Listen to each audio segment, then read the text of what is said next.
नमस्कार. सोपी रेसिपीमध्ये तुम्हा सर्वांचं खूप खूप मनापासून स्वागत आहे. आज आपण उन्हाळा स्पेशल अगदी थंडगार मँगो मस्तानी कशी बनवायची ते बघणार आहेत.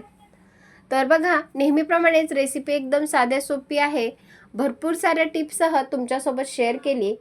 व्हिडिओ जर आवडला असेल तर प्लीज माझ्या चॅनलला सबस्क्राईब करा, लाईक करा, सोबतच बेल आयकॉनवर क्लिक करा आणि माझ्या रेसिपी तुम्हाला कशा वाटतात मला नक्की कमेंट करून सांगा.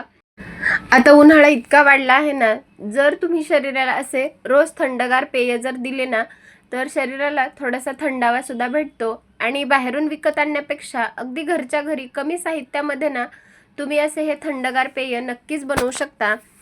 चला तर मग वेळ न घालवता रेसिपीला सुरुवात करूया.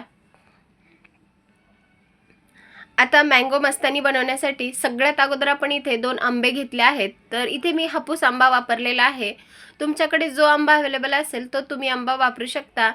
आंबा 2 ते 3 पाण्याने स्वच्छ धुवून घ्यायचा आणि त्यावरची साल काढून घ्यायची आणि त्याचे असे आपल्याला जो आंब्यामधला गर आहे ना तो आपल्याला काढून घ्यायचा आहे. तर त्याचे मी अगदी बारीक असे काप करून घेतले आहेत.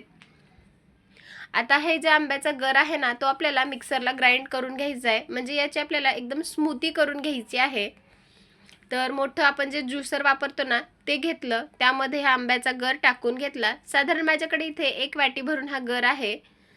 साखर टाकली. तर साखरेचं जे प्रमाण आहे ना, आंबा किती गोड आहे किंवा आंबट आहे त्यानुसार तुम्ही कमी जास्त करू शकता.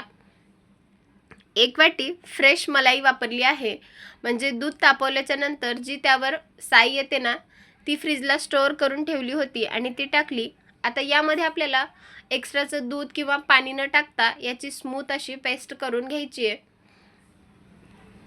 आणि इथे बघा तुम्ही या मँगोची स्मूथी अशी एकदम मस्त अशी तयार झाली. तर यामध्ये मी अजिबात दूध किंवा पाणी वापरलेलं नाही. जर तुम्हाला थोडंसं अजून पातळ किंवा घट्ट पाहिजे असेल तर त्यानुसार तुम्ही इथे दुधाचा वापर करू शकता किंवा नाही केलं तरी काही हरकत नाही. आता लगेच ही आपण हा जो गर आहे ना तो आपण एका ग्लासमध्ये सर्व करूयात. इथे बघा, हा ग्लास आपल्याला पूर्ण भरायचा नाही, अगदी 3/4 ग्लास भरायचा आहे. आता यावरून आपण मँगोची आईस्क्रीम टाकणार आहेत. तर मँगो आईस्क्रीम घरच्या घरी कसं बनवायचं याची सुद्धा रेसिपी मी तुमच्यासोबत अपलोड केली आहे. आता माझ्याकडे स्कूप नाही म्हणून मी इथे चमच्याच्या मदतीने मँगो आईस्क्रीम ग्लासमध्ये टाकून घेते.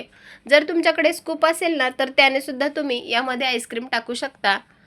आता आपण मँगो मस्तानी बनवली आहे ना, तर यामध्ये मँगो मस्तानीमध्ये मँगो फ्लेवरचंच आईस्क्रीम टाकावं असं काही हरकत नाही.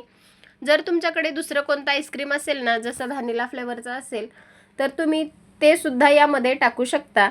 आता वरून भरपूर सारे ड्रायफ्रूट्स टाकून घेऊयात. तुमच्याकडे जे ड्रायफ्रूट्स अवेलेबल आहेत ते तुम्ही टाकू शकता.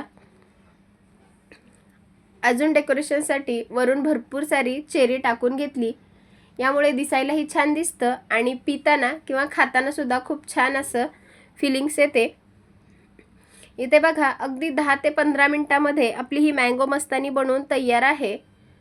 इतकी मस्त आपली ही मँगो मस्तानी झाली. अगदी 5 मिनिटांमध्ये फस्त झाली. इतकी मस्त ही मँगो मस्तानी तयार आहे. तर तुम्ही सुद्धा या उन्हाळ्यामध्ये ना अगदी घरच्या घरी जे साहित्य उपलब्ध आहे ना त्यामध्ये ही मँगो मस्तानी बनवू शकता. तुम्हाला रेसिपी कशी वाटली मला नक्की कमेंट करून सांगा आणि व्हिडिओ जर आवडला असेल तर जास्तीत जास्त लोकांपर्यंत शेअर करा. आणि वेळात वेळ काढून तुम्ही हा माझा व्हिडिओ पाहिल्याबद्दल तुमचे खूप खूप धन्यवाद. चला तर मग पुन्हा भेटूयात अशाच एका छानशा मस्त खमंग रेसिपीसोबत. तोपर्यंत धन्यवाद. मस्त रहा, स्वस्त रहा आणि खात रहा.